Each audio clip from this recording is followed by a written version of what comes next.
बहुत समय पहले की बात है। जयपुर के जंगल में शेर सिंह नाम का एक शेर रहता था। शेर सिंह बहुत ही दयालु था। शेर सिंह जंगल के जानवरों का बहुत ख्याल रखता था, इसीलिए जंगल के जानवर भी बहुत खुश थे। एक दिन की बात है, जयपुर के जंगल को छोड़कर आसपास के सारे जंगलों में सूखा पड़ गया। वहाँ बारिश होना बंद हो गई। इस घटना को लेकर जयपुर के जंगल के सारे जानवर बहुत डरे हुए थे।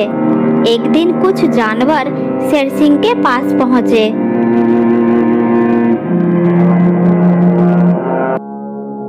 क्या हुआ? तुम सब इतने परेशान क्यों दिख रहे हो? हमारे चिंता का कारण आसपास के जंगलों में सूखा है महाराज।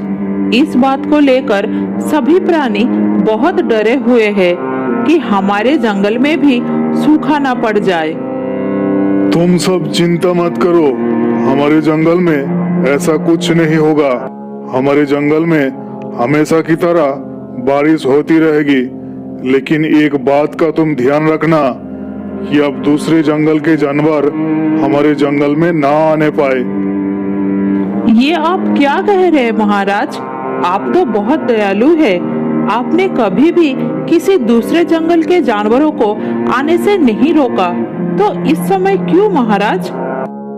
ये हमारी मजबूरी है हाथी। अगर दूसरे जंगल के जानवरों को हमारे जंगल में घुसने देंगे तो फिर मेरे जंगल के प्राणी कहाँ जाएंगे? याद रखना, सिर्फ कमजोर, बीमार और बूढ़े जानवरों को हमारे जंगल में आने की इजाजत है। आज से ये तुम्हारी जिम्मेदारी है। शेर सिंह के पास से वापस आकर हाथी ने उनकी बात मानकर जंगल के सबसे तेज और फुर्तीले 2 हिरन को इस काम के लिए लगा दिया। चिंटू मिंटू, अब ये समय खेलने का नहीं, केवल तुम दोनों ही सबसे तेज दौड़ सकते हो। हमारी जंगल पर कड़ी नजर रखना। किसी दूसरे जंगल के जानवरों को अगर हमारे जंगल में घुसते देखो तो तुरंत आकर हमें या फिर महाराज को ये खबर सुना देना। तुम चिंता मत करो हाथी दादा, आज से हम दोनों जंगल की सीमा पर कड़ी नजर रखेंगे और दूसरे जंगल के कोई भी प्राणी हमारे जंगल में घुसते नजर आया तो तुरंत तुम्हें या फिर महाराज को सूचना दे देंगे। मुझे तुम दोनों से यही उम्मीद थी। अब जाओ, जल्दी काम पर लग जाओ। उस दिन से चिंटू और मिंटू जंगल की सीमा पर पहरा देने लगे।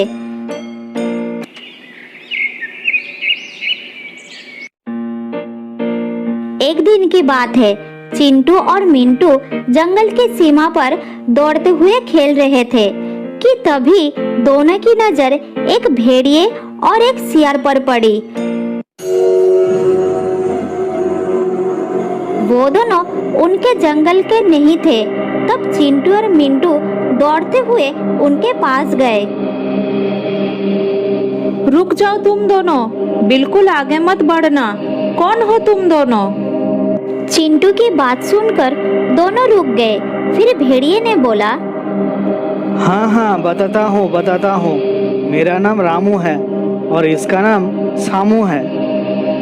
हमें कोई दिलचस्पी नहीं कि तुम दोनों का नाम क्या है, लेकिन हमारे राजा ने ये आदेश दिया है कि अब से उनकी इजाजत के बिना दूसरे जंगल के कोई भी प्राणी हमारे जंगल में नहीं आ सकता। तुम दोनों को राजा के पास जाना होगा। ठीक है भाई, ले चलो हमें तुम्हारे राजा के पास। फिर चिंटू मिंटू ने उन दोनों को शेर सिंह के पास ले गए। महाराज, ये दोनों हमारे जंगल के नहीं हैं और बिना इजाजत के हमारे जंगल में घुसने की कोशिश कर रहे थे। हम दोनों ने इन्हें रंगे हाथ पकड़ा है। दोनों की बात सुनकर शेर सिंह बहुत क्रोधित हो गए और बोले, क्या तुम दोनों को पता नहीं कि दूसरे जंगल के किसी भी प्राणियों को हमारे जंगल में आने की रोक लगा दी है? फिर भी तुम दोनों यहाँ क्यों आए? शेर सिंह की बात सुनकर दोनों बहुत डर गए। फिर सियार ने बोला, माफ करना महाराज, मगर मैंने सुना था कि बीमार, कमजोर और बूढ़े जानवरों को आपने आने की इजाजत दी है, और ये भी सुना था कि आप बहुत दयालु हैं। आपके महानता के बारे में सुनकर हम दोनों यहाँ पर आ गए।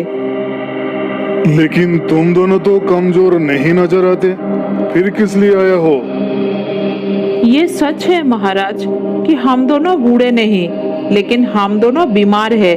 हमारी बात का यकीन मानिए, हम दोनों ने कुछ दिनों से कुछ भी नहीं खाया। शेर सिंह बहुत दयालु था, उससे उन दोनों पर दया आ गया। फिर बोला, ठीक है, तुम दोनों की जब तक मर्जी हो इस जंगल में रह सकते हो, मगर याद रखना, तुम दोनों के खिलाफ कोई भी शिकायत मेरे पास आई तो मैं तुम्हें कड़ी सजा दूंगा। हमारी जंगल का कानून बहुत सख्त है। अब तुम जा सकते हो। उस दिन के बाद से वो दोनों उस जंगल में रहने लगे। वो दिन भर मजे से खाते और घूमते रहते थे। इसी तरह दिन बीतने लगे।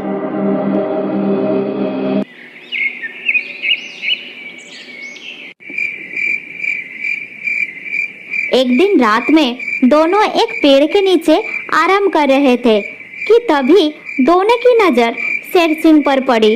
वो कहीं जा रहा था। तभी सियार ने भेड़िए को बोला, भेड़िए भाई देखो, शेर सिंह कहीं जा रहा है। यही समय है, हमें उसका पीछा करना चाहिए।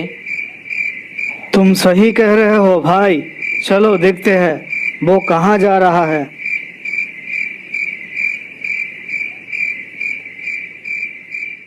फिर दोनों ने शेर सिंह का पीछा करने लगे।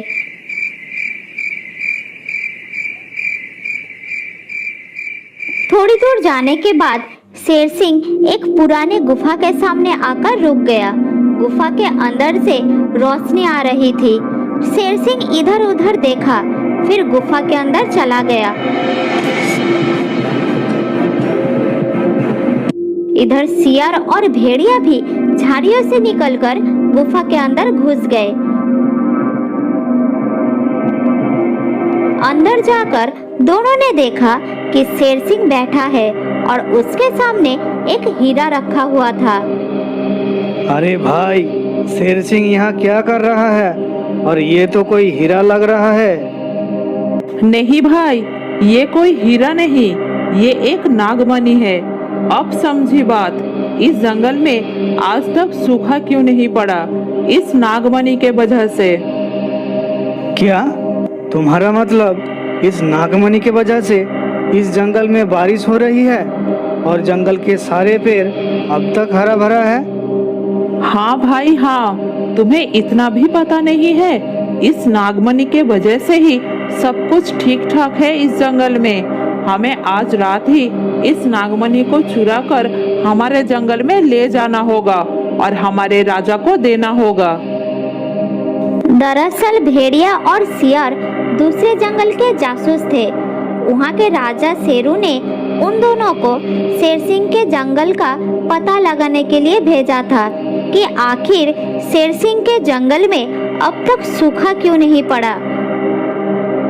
शेर सिंह कुछ देर नागमणि के सामने बैठकर चला गया।